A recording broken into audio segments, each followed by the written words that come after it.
Warahmatullahi wabarakatuh ya. Jumpa lagi saudaraku, Senin Legi ya, dimanapun Anda berada.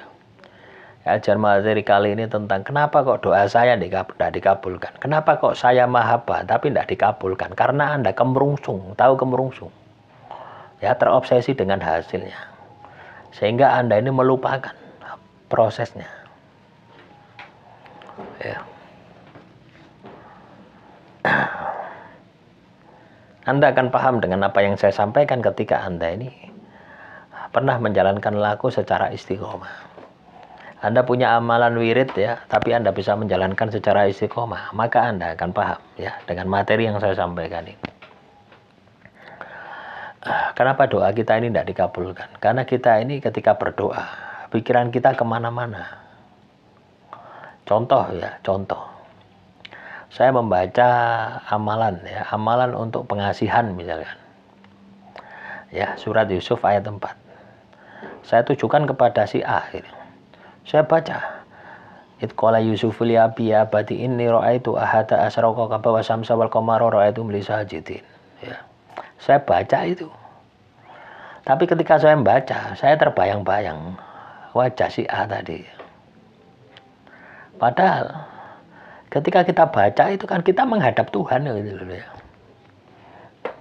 Tetapi kenapa kita menyekutukan dengan makhluknya?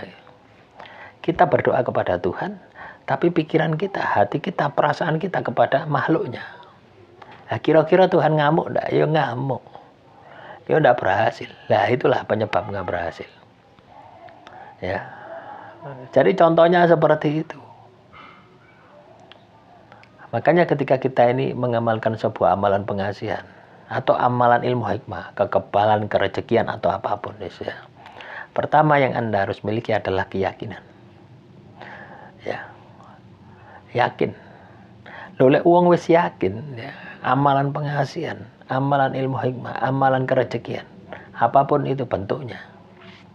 Ini tidak akan mundur ya, sebelum berhasil. Tidak akan bertanya, kenapa kok tidak manjur?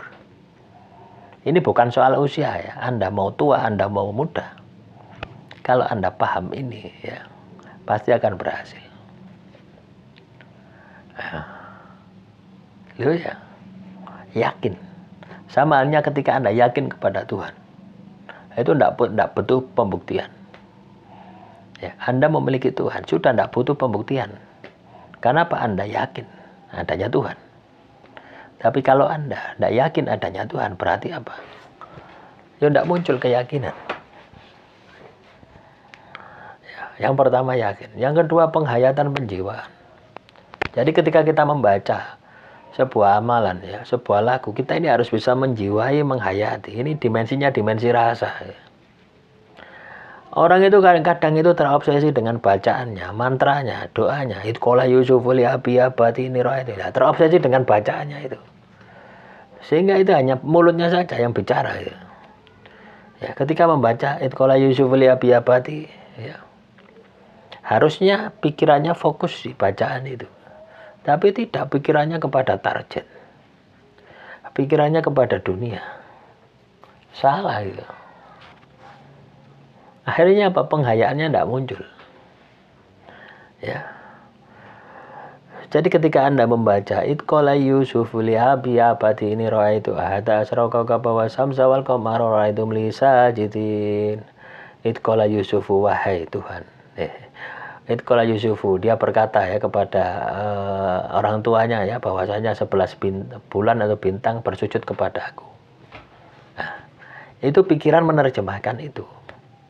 Batin merasakan energinya, sambung rasa kepada Tuhan. Nah, di sini akan muncul yang namanya cipta rasa karsa. Akhirnya melahirkan yang namanya kun fayakun.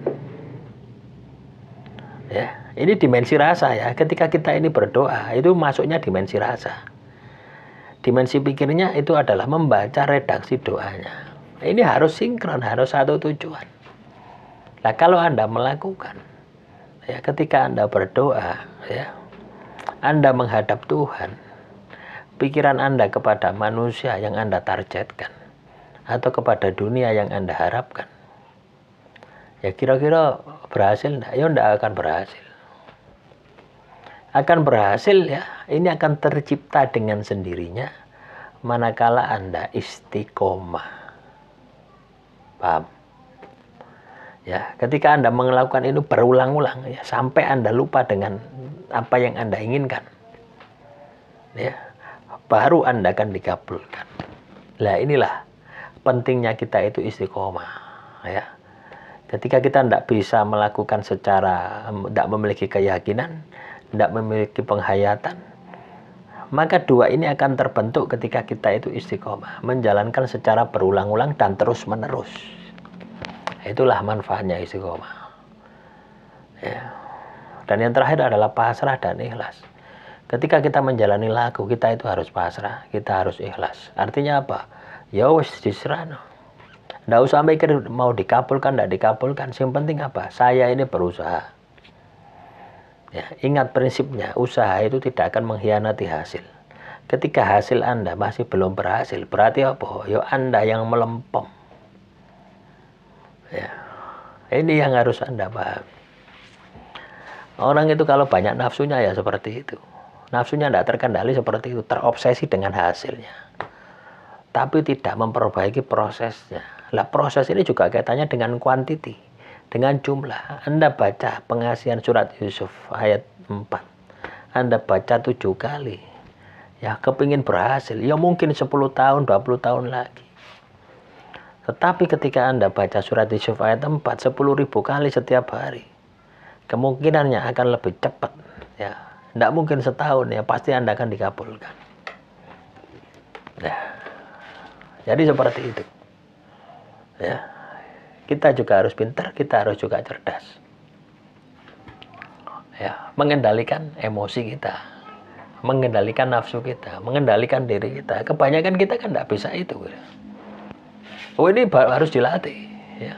Tanpa latihan tidak iso Anda. Ya. Sama halnya dengan seorang meditasi. Mau meditasi semacam ini, pejamkan mata, duduk bersila. Ya. Ono sing kait meditasi ini ngomong ini kejungkel. Ono sing kait meditasi ini gawatel. Ono sing kait meditasi ini ada semilir angin lah. Itu akan dialami, fenomena seperti itu dialami. Ketika Anda jam terbangnya tinggi, Anda latih terus, maka Anda akan menguasai kendala hambatan. Anda paham bagaimana solusinya. Ya. Nah, jadi ketika mengamalkan sebuah laku, ya, yang perlu Anda lakukan adalah tingkatkan jumlahnya, ya, tingkatkan kualitasnya, lakukan secara istiqomah.